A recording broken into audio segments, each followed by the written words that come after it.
Tiniyak ng Department of Education, DepEd, na mananagot ang mga abusadong guro na mananakit o nakakasakit ng damdamin ng kanyang estudyante matapos na mangyari ito sa isang mag-aaral ng grade 5 na nakaranas ng verbal abuse mula sa kanyang guro na pagsabihan siyang bobo at bruha sa unang araw pa lang ng klase.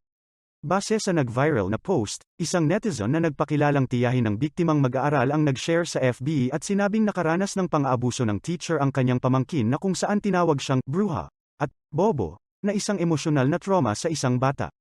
Ayon kay DepEd spokesman Michael Poa, nakipag-ugnayan na sila sa School Division Office at nakausap ang mga magulang ng bata at sinisigurong hindi nila kukonsintihin ang anumang kamalian ng isang guro at mahigpit nilang ipinatutupad ang zero tolerance policy laban sa pang-aabuso, pisikal man o emosyonal.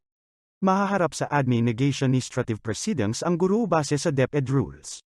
Samantala, idinaan ang estudyante sa psychological first aid mula sa isang trained personnel ng school health section.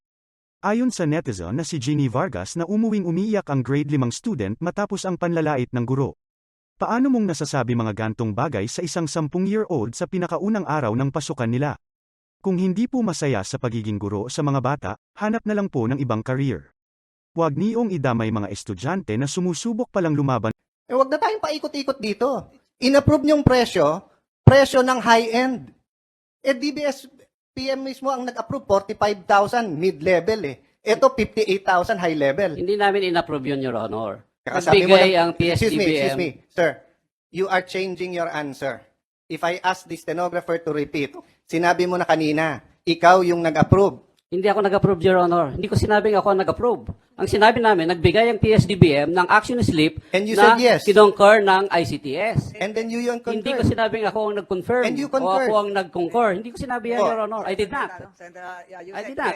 Yusek, may I remind you and may I refer you to your statement made at exactly 10:50 a.m. And I quote, "This was never addressed to the higher-ups." That's right, Your Honor. Ayun. Sinabi mo, nasa transcript yun. Ang lumalabas ngayon, kagaya ng sinasabi ni Senator Cayetano, dalawa lang kayo nagpirmahan dito, hawak ko yung dokumento, a certain Abram Abanil, na nandiyan sa harap, pakitaas yung kamay mo. Kayo lang ang dalawa nag-aprobahan ito. Hindi, Your Honor. Wala akong Papeles pangalan tayo dyan, rito. Your Honor. Ipapeles tayo rito. Wala akong pangalan dyan, Your Honor. Pagputaasan ng boses mo. Yes, Kaya Your tayo, Honor. kaya tayo may microphone dito. You don't have the right to elevate the modulation of your voice. Naririnig ka namin, huwag mo kaming sigawan. My apologies, Your Honor. Sinimula na ngayon ang investigasyon nitong controversial na pagbili ng overpriced na mga laptop para naman sa mga teachers at ilan sa mga individual humarap nandoon at may detalye pa si Bombo Gerald Olip. Bombo Elmar, Bombo Everly, todo depensa ngayon itong Department of Education dito sa kanilang naging hakbang para pa rin sa pagbili ng mga laptop sa kasagsagan ng COVID-19 pandemic noong nakaraang taon. Ayon nga kay dating DepEd Secretary Leonor Briones na personal na dumalo sa naturang pagdinig, hindi umano sila nag-imbento ng transaksyon bago lumapit sa procurement service ng Department of Budget and Management o itong PSDBM para sa isasagawang pagbili ng mga laptop. Hindi rin daw gagawa ng hakbang ang DepEd na lalabag sa batas. Kaugnay nito, pakinggan natin itong naging paliwanag ni dating DepEd Secretary Leonor Briones. We were already preparing for face-to-face. We may not have the time and the capacity to really look into the details of the offers of the various suppliers. So we did what we did was legal because it is provided for. And it is done as a matter of course for big-time common item purchases for the past how many decades.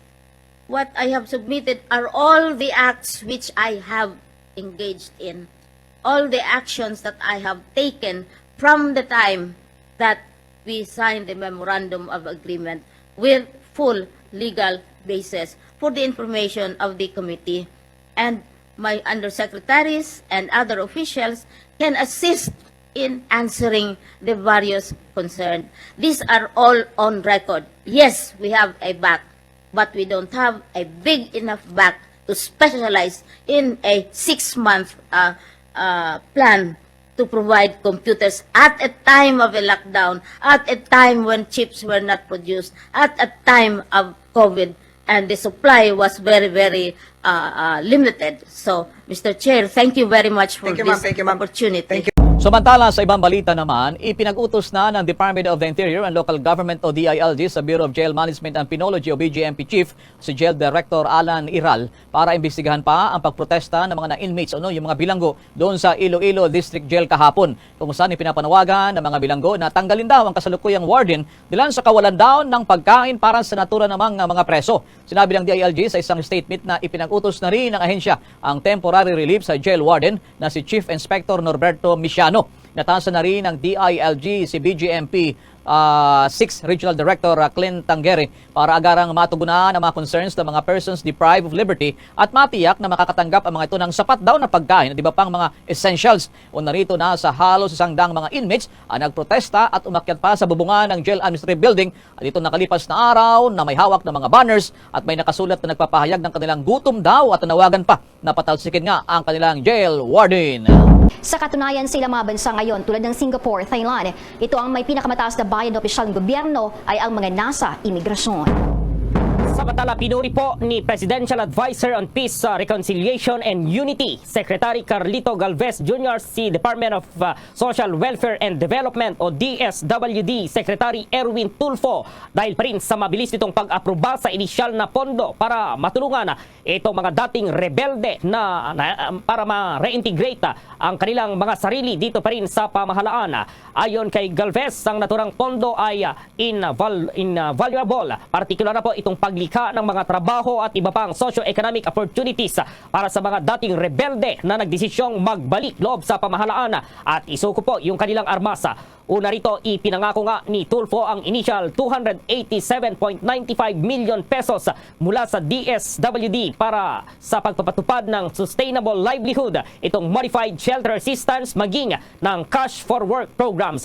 Ito ay para sa mga dating rebelde at kanilang mga pamilya. Ang close collaboration naman daw ng Office of the Presidential Advisor on Peace, Reconciliation and Unity o itong OPAPRO at DSWD ay bilang tugon sa direktiba ni Pangulong Ferdinand Bongbong Marcos Jr. sa mga miyembro ng kanilang gabinete po na dapat ay walang mapag-iiwanan sa peace and development process. Sa ilalim ng banner ng Marcos Administration na Unity, patuloy daw na itong pagpapalakas ngayon ng OPAPRO sa efforts na masustain ang gain ng process nitong sa pagitan ng national government at ilang Moro fronts maging ang ilang dating revolutionary groups.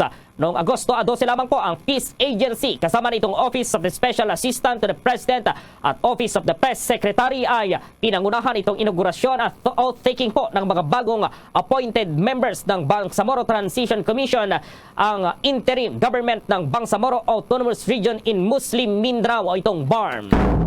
Bumisita sa Guimaras at Iloilo si Vice President at Department of Education o DepEd Secretary Sara Duterte Carpio. Kasama nito si House Deputy Speaker at Pampanga Representative Gloria Macapagal Arroyo. Kasabay ng pagdating nito sa Guimaras, pinasalamatan nito ang mga residente ng probinsya na sumuporta sa kanya at kay President Ferdinand Bongbong Marcos Jr. sa May 2022 elections.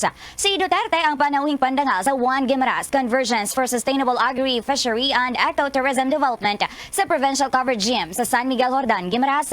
Nanguna rin ng Vice Presidente sa pamimigay ng educational materials sa mga mag-aaral. Binisita rin ito ang public library sa Iloilo City at may isinagawang storytelling kasama ang 30 mga kabataan. Pinasalamatan nito ang Iloilo City Government at librarian sa imbitasyon at nagpahayag rin ng open invitation sa Taga City Library na magbisita sa library sa Davao City. Ang magpapabago ng buhay ninyo ay yung determinasyon ninyo na magtagumpay at yung determinasyon ninyo at sipag ninyo na mag-aral. Dahil ang edukasyon po ang greatest equalizer. Magpapantay ng antas ng buhay ng lahat ng tao. Si Vice President at DepEd Secretary Sara Duterte Carpio.